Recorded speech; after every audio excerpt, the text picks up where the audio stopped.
Sunai circle অফিসের মাধ্যমে প্রশাসনের কাছে আমরা মেমোরেন্ডাম দিয়েছি যে গাইডলাইন যেটা ছিল সুনাইয়ের ক্ষেত্রে সেই গাইডলাইন ফলো করা হয়নি। ক্লিয়ারলি গাইডলাইনে মেনশন করা আছে প্রত্যেক জিপি যে স্ট্যাটাসে আছে সেই স্ট্যাটাস থাকবে। কোনো সমষ্টিতে যদি 24টা থাকে 24টা থাকবে। ডিলিমিটেশনের পরে সারা আসামে যেখানে যতটা জিপি আছে সেখানে ততটাই থাকবে, সেই হলো গাইডলাইন।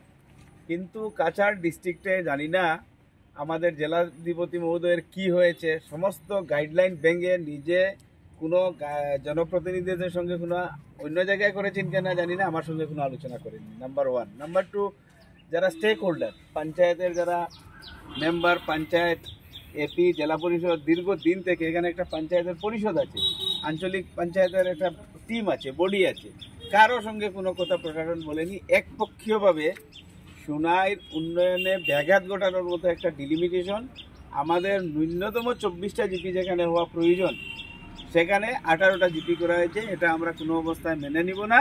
তার জন্য আজকে আমরা পঞ্চায়েত পরিষদ, ইলেক্টেড রিপ্রেজেন্টেটিভ যারা বিগত দিনে পঞ্চায়েত ছিলেন, এপি ছিলেন, জেলা পরিষদ ছিলেন, বিভিন্ন সংগঠনের এনজিও সবাই মিলে আজকে আমরা মেমোরেন্ডাম দিয়েছি।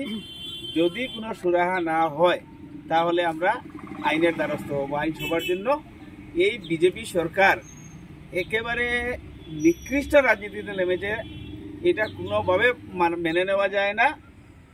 একেবারে ক্লিয়ারলি দেখেন আপনারা 60টা সমষ্টি বিধানসভা সমষ্টি আছে, 60টা সমষ্টিতে শুনলে খুব খারাপ লাগে কথাটা। 60টা সমষ্টির মধ্যে শোনাই প্রায় 85% সংখ্যালঘু মুসলমান মানুষের একটা সমষ্টি।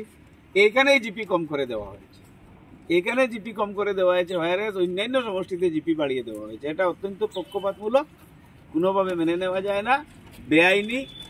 আর গভর্নমেন্টের আমি জানি সার্কুল অফিসার আজকে অফিসে ছিলেন, কিন্তু ফেস করতে পারবেন না এত অন্যায়, তাই জন্য এখান থেকে পলায়ন করেছেন। সার্কুল অফিসার এখানে নেই, বড়বাবু এসে রিসিভ করেছেন। এটা দুর্ভাগ্যজনক কথা না?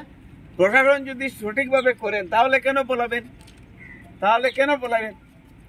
পাবলিকের কাছে যদি প্রশাসন যদি পাবলিকের সঙ্গে কথাই বলতে না পারে, সেই প্রশাসনের কি মানে আছে?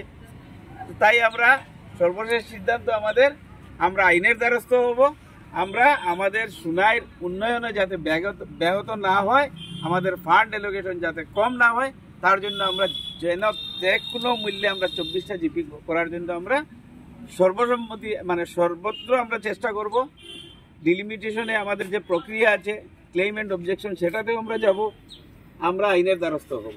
এই রাস্তা আমাদের বাকি আছে, আর গণতান্ত্রিক আন্দোলনও প্রক্রিয়া ধাপে ধাপে চলতে থাকবে। আজকে এই মেমোরেন্ডাম দিয়ে আমরা এটা জানিয়ে দিয়েছি। Thank you. আপুনি নৰ্থ ইষ্ট ফুৰিম বুলি ভাবিছে নেকি? আপুনি নৰ্থ ইষ্ট ক'ত কেনেকৈ ফুৰিম বুলি যদি ভাবি আছে, তেতিয়াহ'লে এতিয়াৰ পৰা আৰু চিন্তা নাই। আপনি গাড়ী আছে। আপনি গাড়ী এটা নিৰ্ভৰযোগ্য টেক্সি সেৱা প্ৰতিষ্ঠান, য'ত দক্ষ টুৰ গাইডছ লৈ আপুনি ঘূৰিব পাৰিব, আৰু লগতে আপুনি ডমেষ্টিক বা ইণ্টাৰনেশ্যনেল পেকেজেছ আৰু ফ্লাইট, বাছ, ৰেলৱে বা হোটেল বুকিঙৰো সুবিধা পাব। সবিশেষ জানিবলৈ আৰু সেৱা গ্ৰহণ কৰিবলৈ www.apnigari.com এতিয়াই লগ ইন কৰক, অথবা স্ক্ৰীনত দিয়া নম্বৰত যোগাযোগ কৰক।